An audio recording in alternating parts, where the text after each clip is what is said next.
It's early spring here in Michigan, and I just recently harvested a skunk cabbage root. Only takes one. And they're so cool, and most people haven't seen them. So we're gonna take a look at one, but more importantly, we're gonna talk about some very important things you need to think about after you've harvested one.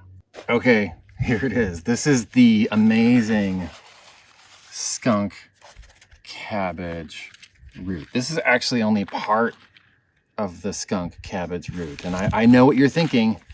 You're thinking doctrine of signatures. You're thinking this must be good for protecting you from Cthulhu. But this is just like the extremely dense. You can see that all of these roots were cut when I was digging it out. It's pretty hard to get out of the ground. But what you'll also see is that there's gonna be other stuff mixed in with all of these things. It's not all skunk cabbage roots in here.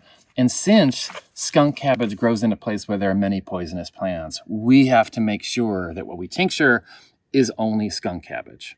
And the way that we'll do that is we will grab our knife and we will just trim down, cut down.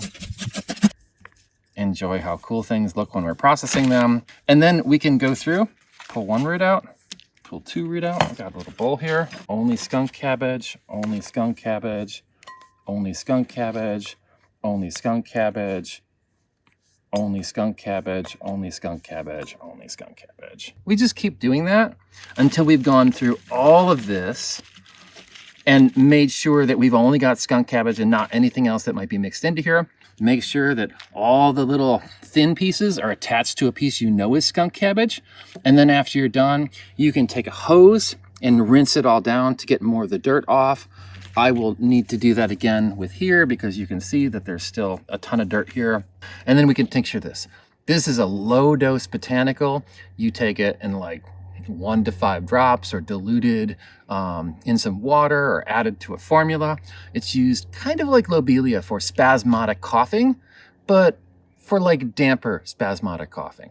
It does have a nervine effect, but I find that oftentimes you just can't use it by itself as a nervine because it's got this other medicinal effect. Mostly I'll use it when people are struggling with anxiety and tension and like agitation when they're sick and coughing really hard. This is skunk cabbage. This one root is just under 2 pounds. So this is actually gonna make years or maybe a decade worth of tincture. You really don't need to ever harvest more than one or a piece of one skunk cabbage root. Did I say skunk cabbage is a low-dose botanical?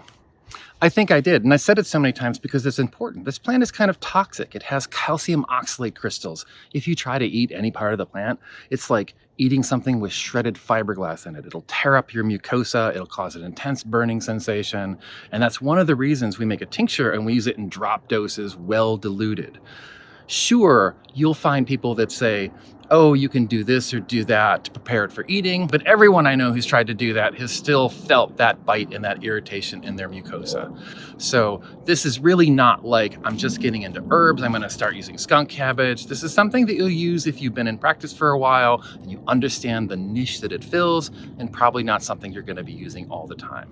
But still, we want to know a lot about things that we only use a little bit, so that when we do use them, we're doing it from a place of information and understanding.